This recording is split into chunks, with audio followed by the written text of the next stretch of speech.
keluar sesuatu selain mani, selain sperma. Apa aja yang keluar? Duit gocapan keluar ya batal.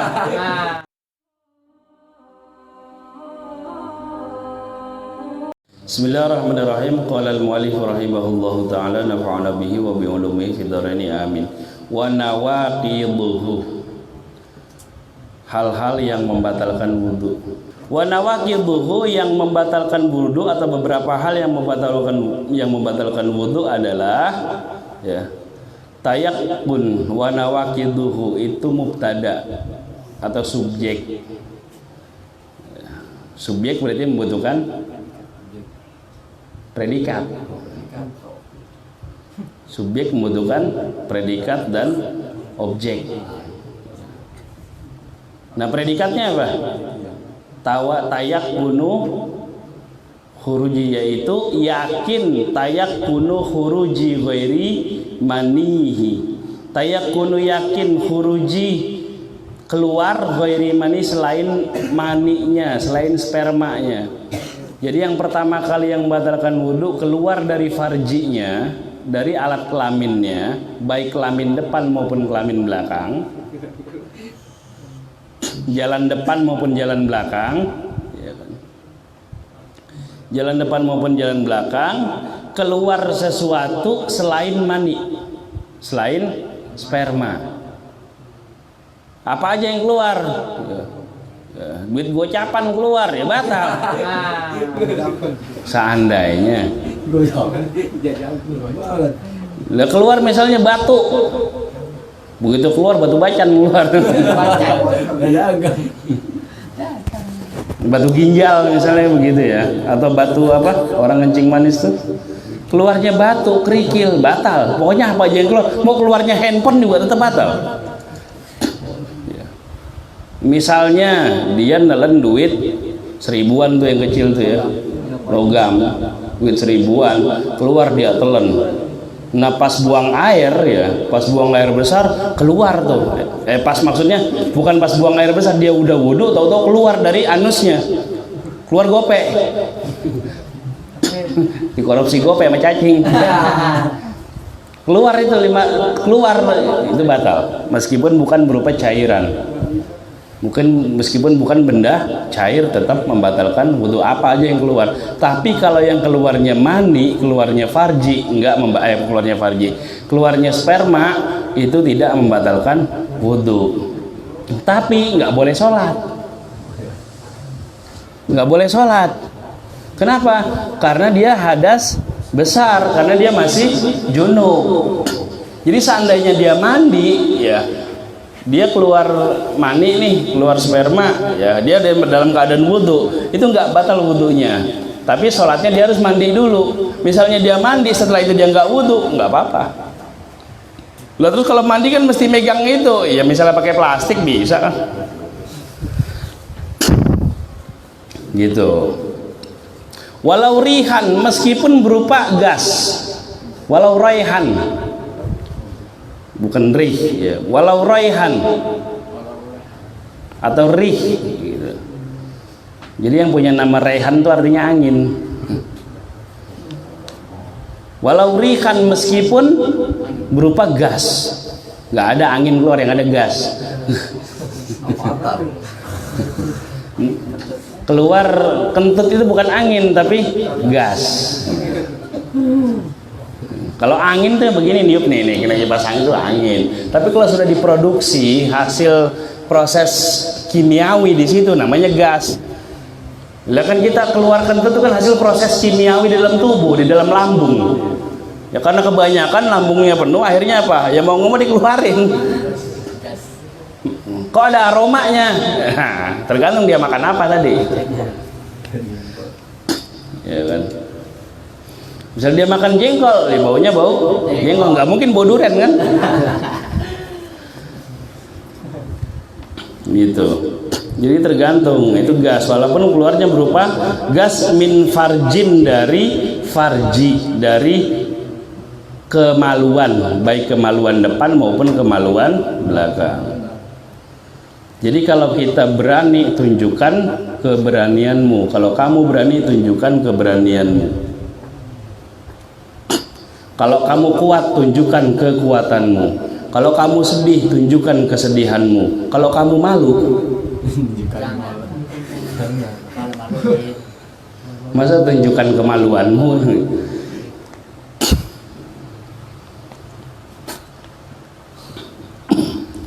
Ya, jadi pertama berupa gas batal wudunya, kentut ya batal wudunya. Terus wa ghalabatin alal akli la binaumin wa ghalabatin, kemudian ada yang error pada akalnya. Error itu sebab mabok, sebab ayan, sebab gila, bisa kan? Stres, error. Nah, tandanya orang itu ya. Pokoknya kalau ngelihat tembok dikata cewek cakep, nah error itu berarti. Gitu ya. Lihat sapi dibedakin, dia naksir, nah ada yang salah di otaknya itu. Gitu aja nandainnya.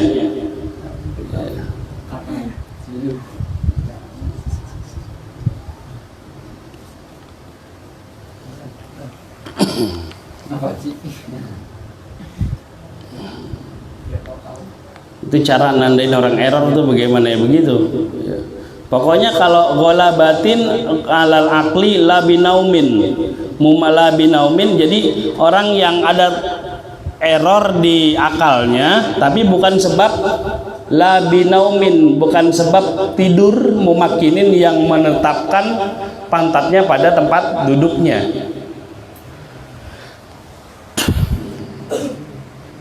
Mumakinin mak'adahu, bukan dengan sebab tidur yang menetapkan pantatnya atau bokongnya pada tempat duduknya.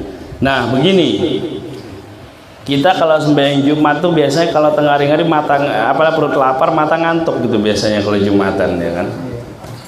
Kita habis wudhu duduk Jumatan, nyender dah, udah nyender kakinya ngangkat begini, pecinya diginiin udah, morok lagi. Dipastikan batal itu. Dipastikan wudhunya batal.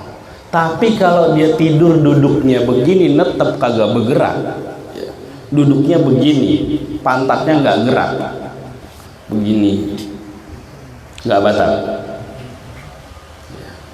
Tapi kalau udah bergerak begini atau begini dia bergerak, batal.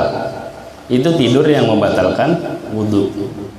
Tapi kalau dia menetapkan bokongnya pantatnya ini di tempat duduknya dan dia nggak bergerak, begini tidurnya, itu nggak membatalkan wudhu. Dan bisa dipastikan orang kalau tidur begitu cuma setengah tidur. Kalau bahasa kita tidur ayam, dia tidur mata cuman suara sekelilingnya dia masih dengar. Itu yang nggak membatalkan wudhu. Makanya kalau lagi Jumatan ya, itu jangan sampai tidur, batal wudhunya. Iya kalau dekat tempat wudhu. Lah kalau duduk di tengah-tengah, gitu. Begitu balik udah tempatin orang. Ya.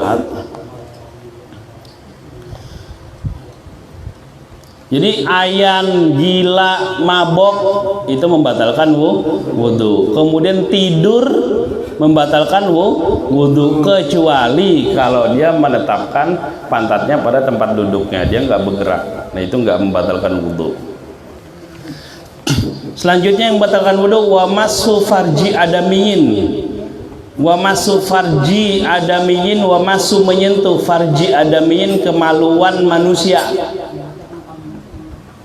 Menyentuhnya dengan apa? Bibatni kafihi, dengan telapak tangannya. Mana telapak tangan? Tunjukin. Pokoknya yang putih telapak tangan. Kalau yang gelap punggung tangan. Yang batal itu menyentuh yang mana? Yang ini apa yang ini? Telapak tangan. Kalau telapak tangan itu menyentuh kemaluan, baik kemaluan punya dia sendiri maupun punya orang lain, lah kali iseng punya orang lain pegang. Ya. baik kemaluan punya dia sendiri maupun punya orang lain, menyentuhnya dengan telapak tangan membatalkan wudu. Makanya jangan kebanyakan galer. Habis wudu dia iseng, ini masuk kayak gini.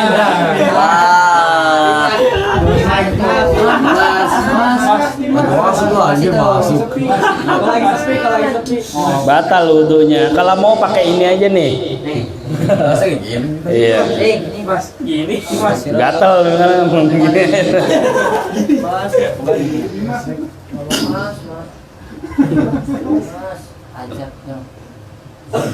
Terus watalaki basyaratai dzakarin wa unsa, bertemunya atau pertemuan kulit antara laki-laki dan perempuan bikibarin yang sama-sama gede, sama-sama gede orangnya, umurnya gitu. Jadi sama-sama udah dewasa gitu loh. Kalau kita nyentuh perempuan balita ya kagak batal wudunya. Kita nyentuh perempuan nih balita nih bawah 5 tahun ya kagak batal. Cuman kalau udah 15 tahun kita sentuh batal, Bos. Udah beda rasanya. Ya. Udah umur 15 tahun udah batal. Batas baliknya perempuan nomor berapa? Perempuan balik 9 tahun. Nah ketika udah 9 tahun kita nyentuh batal. Untuk perempuan yang bukan mahram ya, ghairu mahramiyatin, bukan mahram. Mahram itu artinya apa? Orang yang haram dinikahi. Siapa mahram itu? Pertama ya ibu kita, nenek kita punya bibi, incing, ponakan kita, baik dari jalur ayah maupun jalur ibu, adik perempuan kita, kakak perempuan kita. Ini tidak. Kalau sepupu batal. Orang kadang-kadang gitu, sepupu kan main diajak jalan aja, pegang-pegangan aja, jangan, nggak boleh, haram itu. Saudara, sepupu itu halal dinikahin. Sepupu, tahu sepupu? Tahu kan? Saya punya bapak, ya kan? Bapak saya punya abang, anaknya, saya sama anaknya, namanya apa? Sepupu, misanan. Nah kalau sepupu seperti itu membatalkan wudu. Gitu, jangan asal saudara main peluk aja, kagak boleh. Ya. Kalau mancing sama bibi, ya kan, enggak. Nah, itu haram dinikahi, baik dari jalur ayah maupun jalur ibu. Kalau sama istri gimana, batal nggak? Batal. Ya, batal. Istri kan bukan nggak haram dinikahi. Kalau sama istri batal. Kalau sama anak perempuan batal nggak? Nyentuh anak perempuan kita? Enggak. Anak saya gitulah. Saya punya anak perempuan, saya nyentuh habis wudu, batal nggak? Enggak. Anak perempuan orang?